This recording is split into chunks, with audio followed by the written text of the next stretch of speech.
with the cost challenges that are out there today, like taxes, okay? Let's just talk about taxes for a minute, okay? This is what a lot of people talk about, raising business taxes, corporate tax. All right, so you're paying 35% bracket, 30% of your profits and taxes for a C Corp, right? Okay, you know what else you got out there? You've got ad valorem taxes on the property. If your business can buy a piece of property, you've got that. You buy computers, chairs, things like this right here. Okay, then you've got personal property taxes on those. Of course, every individual has individual taxes. There's a national income tax on the business, talking about the business tax, but then the states have a tax too on the business. In Texas, called the franchise tax, and so there's that tax. And then there's capital gains tax. If you make money on your capital by selling a capital asset, and then there's another tax that's starting to pop up that's really unbelievable. That is, it's an interstate tax. Okay, we have a restaurant in Florida, right? Now, we don't own it, we franchise it. And we send and employ an operations inspection type person to that restaurant to go visit the restaurant, right? And so Florida picks up on that, and then they send us an income tax bill, okay? You know who else is sending us a tax bill? Alabama, Mississippi, Louisiana, New Mexico, Oklahoma. I got about 50 states I can name here. They're all sending bills. Started a few years ago, and they started picking us up. I guess we start growing. It's heavily contested, I think, in the 10th Circuit right now. They keep sending these tax bills. Every year, about 6 more states send us a tax bill, and so they're all taxing. Of course, the problem with that is the people that live in state. Like, let's say that you live in Washington State, okay, where, by the way, the Seattle City Council just passed a $15 an hour minimum wage, okay?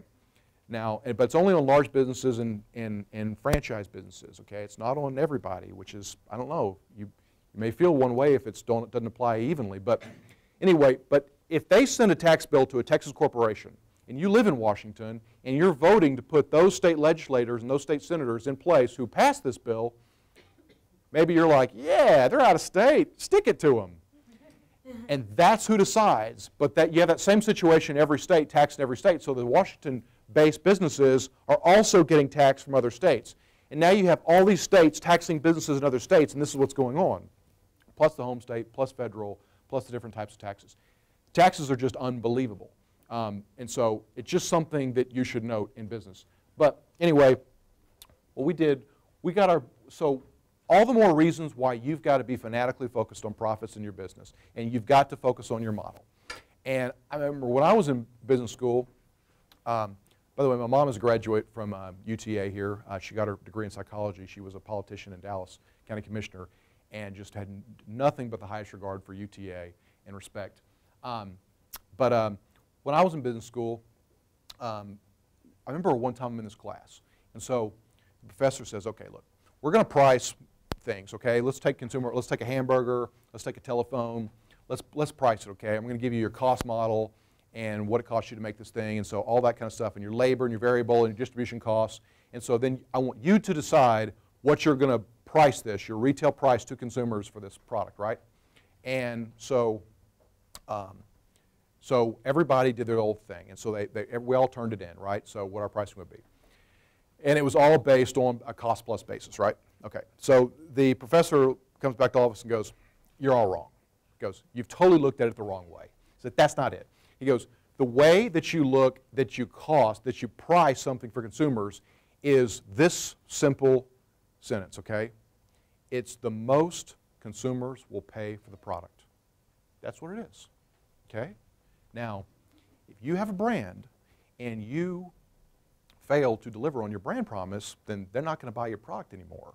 But why charge $100 a night for a hotel room when the consumer is perfectly willing to pay $250?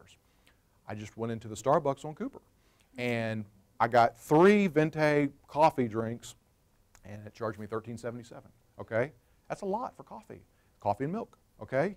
I mean, it's a lot, but I'm like, and I always complain about it. I'm like, you know, every time I go to Starbucks, I go to tell someone, I'm like, can you believe I just had to pay this? And then I end up there 2 days later, right? So I don't know. I mean, so we did this, and we said, okay, let's get really good. But the other thing is, it's not just getting your business model, obviously, but what else you got to get? You got to have energy.